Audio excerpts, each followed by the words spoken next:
Olá pessoal, tudo bem? Aqui é o professor Messias Rodrigues, professor de Física.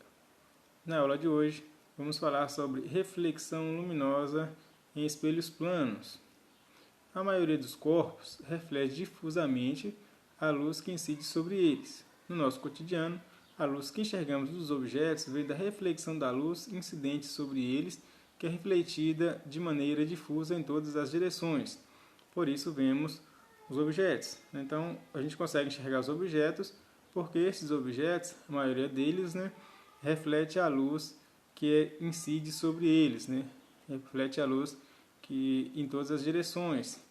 Isso ocorre, por exemplo, com a luz solar, que é refletida difusamente pelas partículas da atmosfera terrestre, por isso que a gente consegue enxergar ele, consegue enxergar o céu, quando a gente olha para cima durante o dia, a gente consegue enxergá-lo azul, por causa do espalhamento de cores, no espalhamento da luz incidida aí pelo Sol.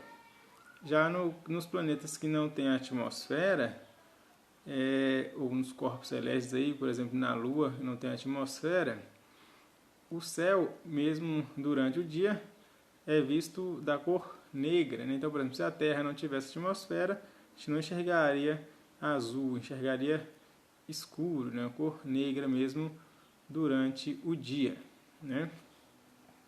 E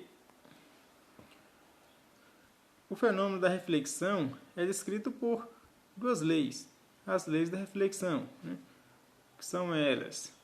Primeira lei, o raio incidente e o raio refletido e anormal à superfície no ponto de incidência estão no mesmo plano. E a segunda lei, que a gente acaba utilizando mais, é a medida do ângulo de incidência é igual ao ângulo de reflexão. Então vamos entender essa lei um pouco mais, essas leis aí um pouco mais nesta imagem. Então aqui a gente tem uma imagem de uma lanterna que está emitindo um raio de luz. Então a luz incidida por essa lanterna está sendo representado por essa semi-reta verde, com essa seta. Então essa seta indica a direção que a luz está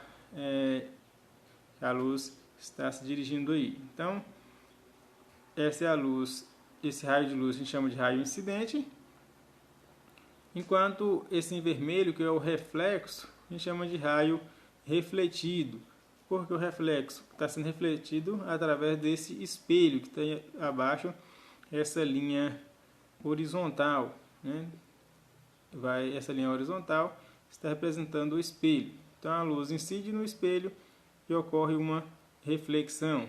E essa linha pontilhada vertical, em preto, isso aí a gente chama de linha normal, ou perpendicular. A gente vai chamar ela sempre de reta normal ou linha normal.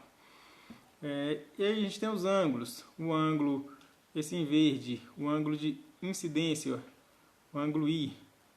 E temos também o ângulo de reflexão, o ângulo R, esse em vermelho. Então, já que o ângulo de reflexão é formado com a normal e o raio refletido, e o ângulo de incidência é formado com essa normal e o raio incidente.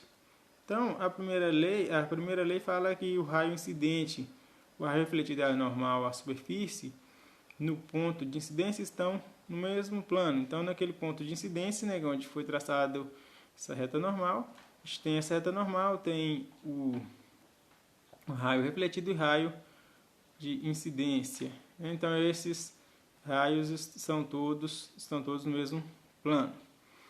E a segunda lei, a medida do ângulo de incidência é igual à medida do ângulo de reflexão. Então, você tem um ângulo, neste exemplo aí, foi dado como valendo 45. Claro que ele vai variar, não é sempre 45, vai variar.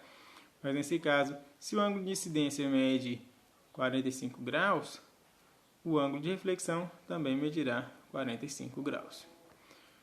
Algumas características aqui dos espelhos planos. Os espelhos planos, as principais características da imagem virtual formada pelo espelho plano são a distância do objeto ao espelho e da imagem ao espelho são sempre iguais. Então aí a gente tem uma figura representando um objeto e sua imagem. Lá, essa imagem, essa representação ali, ela é da imagem desse objeto através do espelho, ela é uma imagem que a gente vai chamar de virtual, né? Que ela não é real. Real é o objeto, mas dentro do espelho, sua imagem ali virtual, que ela pode ser representada dessa forma como está na figura, né? Então, a distância desse objeto até o espelho neste caso está sendo representado por essa linha vertical verde. Então, a distância desse objeto até esse espelho é igual à distância do espelho até a imagem, né? E vai ser sempre igual, né? E outra característica importante é que a imagem virtual possui o mesmo tamanho do objeto. Então, você tem um objeto sendo refletido por um espelho plano, então o tamanho do objeto e da imagem vai ser sempre a mesma, ser iguais, certo? Na próxima aula eu vou explicar um pouco sobre como fazer essa construção dessa imagem através de um espelho, né, de um espelho plano. Tá bom, pessoal? Então a aula de hoje fica por aqui. Até a próxima. Bons estudos.